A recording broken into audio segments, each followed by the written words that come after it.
پاکستانی قوم اپنے فلسطینی بھائیوں کے شانہ بشانہ کھڑی ہے۔ فلسطین کی جنگ میں شریک ہونے کا اعلان کرتے ہیں JUI کے سربراہ فضل الرحمان کا کوئٹہ میں طوفان الاقصی کانفرنس سے خطاب۔ بولے یہ اجتماع امریکہ، اسرائیل اور بے حس مسلم حکمرانوں کو پیغام ہے، آزادی کی جنگ میں فلسطین کے ساتھ ہے۔ مزید بولے آج یہودی لابی کا ایجنٹ مکافات عمل سے گزر رہا ہے، یہودی لابی کو بتانا چاہتے ہیں ان کے ایجنٹ کو شکستیں دی۔ مودی کھل کر اسرائیل کی حمایت کا اعلان کر رہا ہے، مسلم ملکوں کے حکمران گلے سے امریکی غلامی کا طوق اتار دیں۔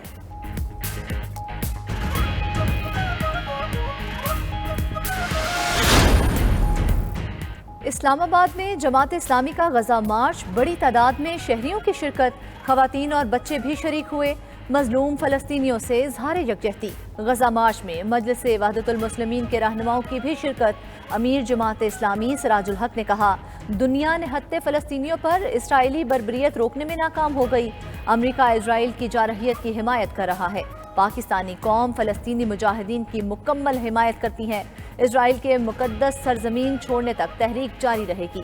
جماعت اسلامی 19 نومبر کو لاہور میں ملین مارچ کرے گی۔ پاکستانی قوم کا مظلوم فلسطینیوں سے اظہار یکجہتی، شہر شہر مظاہرے۔ لاہور میں مسلم لیگ ق کی ریلی، چوہدری شافع اور چوہدری سرور نے خطاب کیا۔ DI خان کشمور اور صحبت پور میں اسرائیل کے خلاف ریلیاں۔ سنی تحریک کے کارکنوں، سیاسی اور سماجی شخصیات اور وکلاء برادری کی شرکت۔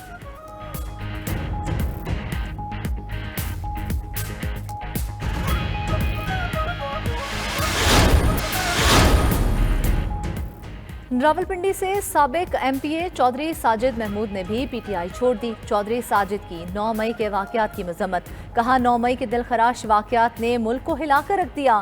ہر سیاسی جماعت نے مذمت کی۔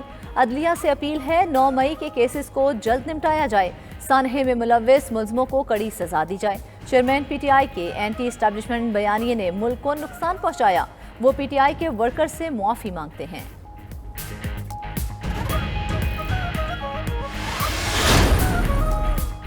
اوورسیز پاکستانیوں کے وفد کا جناح ہاؤس کا دورہ، سانحہ 9 مئی پر گہرے رنج و غم کا اظہار، کہا شرمناک واقعات سے عالمی سطح پر پاکستان کی بدنامی ہوئی، ملوث ملزموں کے ٹرائل خصوصی عدالتوں میں ہونے چاہیے۔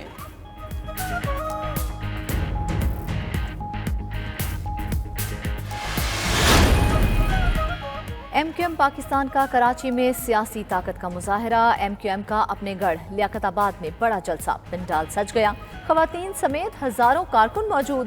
جلسے کے شرکاء سے MQM پاکستان کے رہنماؤں کا خطاب۔ خالد مقبول صدیقی، مصطفیٰ کمال، فاروق ستار اور دیگر رہنما جلسے میں شریک۔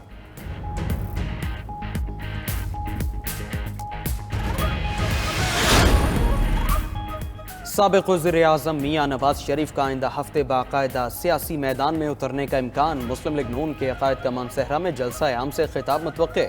دیگر سیاسی جماعتوں کے عقائدین سے ملاقاتوں کے شیڈیول کی تیاری، سخت ترین مخالفوں سے بھی ملاقاتیں متوقع۔ چوہدری نثار، شاہد خاقان عباسی اور سردار مہتاب عباسی سمیت ناراض رہنماؤں کو بھی منائے جانے کا امکان۔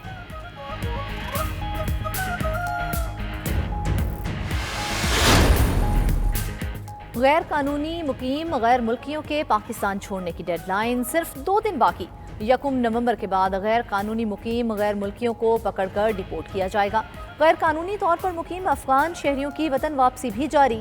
مزید 4572 افغان اپنے ملک چلے گئے، تعداد 86,000 سے بڑھ گئی۔ دوسری جانب اٹک میں افغان تارکین کو واپس لے کر جانے والے ٹرک کو حادثہ، خاتون سمیت 2 افراد جاں بحق، 25 زخمی ہو گئے۔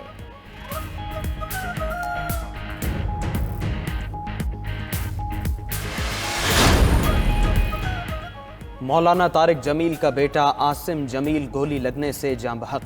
عاصم جمیل کی لاش میاں چنو کے علاقے تولمبا میں رورل ہیلتھ سینٹر منتقل۔ ڈاکٹرز نے عاصم جمیل کو اسپتال پہنچائے جانے پر ان کی موت کی تصدیق کر دی۔ عاصم جمیل کی موت کی وجہ کا تاحال حتمی تعین نہ ہو سکا۔ پولیس حکام نے کہا کہ ابتدائی تحقیقات کے مطابق طارق جمیل کے بیٹے نے خودکشی کی۔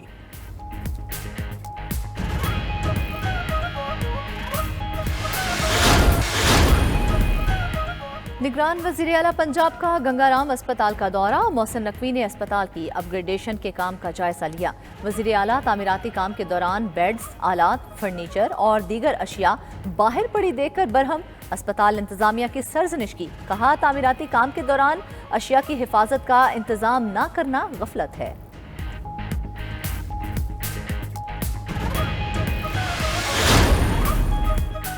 باغوں کا شہر، آلودگی کا قہر۔ پاکستان کا دل کہلانے والا لاہور ایک بار پھر دنیا کا آلودہ ترین شہر بن گیا۔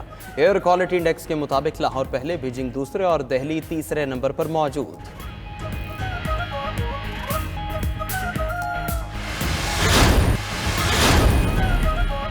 قومی کرکٹ ٹیم کا سینٹرل کانٹریکٹ، کھلاڑیوں کو ماہانہ ادائیگیاں نہ ہو سکی۔ ورلڈ کپ سے قبل اعلان کردہ سینٹرل کانٹریکٹ پر عمل درآمد نہ ہو سکا۔ کھلاڑیوں کو 5 ماہ سے ماہانہ تنخواہ کا انتظار۔ ذرائع پی سی بی کے مطابق سینٹرل کانٹریکٹ پر تاحال کھلاڑیوں کے دستخط نہیں ہو سکے۔ دستخط ہونے پر ہی ادائیگی کی جا سکتی ہے۔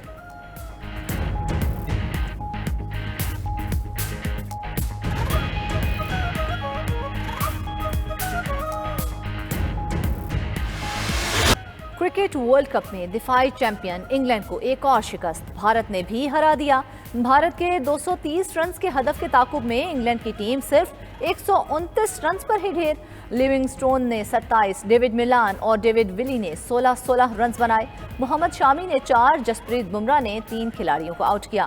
انگلینڈ کی دعوت پر بھارت نے بیٹنگ کر کے 229 رنز بنائے۔ روہت شرما 87، کے ایل راہل 39، یادو 49 رنز بنا کر نمایاں رہے۔ بھارت میگا ایونٹ میں اب تک اپنے تمام میچ جیت چکا ہے۔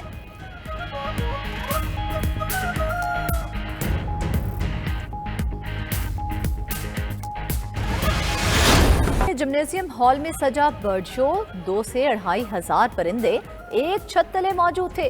شاہین، باز اور لو برڈ سمیت مختلف اقسام کے رنگا رنگ پرندوں نے سما باندھ دیا۔ برڈ شو دیکھنے کے لیے لوگوں کی بڑی تعداد امڑ آئی۔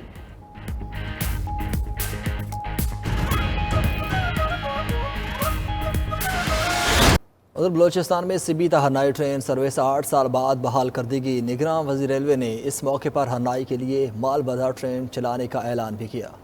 سبیتا ہرنائی ٹرین سروس بحالی کی افتتاحی تقریب میں نگران وزیر ریلوے شاہد افروز تاڑر، نگران وزیر اعلیٰ بلوچستان علی مردان ڈومکی اور دیگر حکام ریلوے نے شرکت کی ہے۔ نگران وزیر ریلوے نے اپنے خطاب میں سبی ہرنائی مسافر ٹرین کے ساتھ سبی سے ہرنائی کے لیے مال بردار ٹرین بھی فوری چلانے کا اعلان کیا۔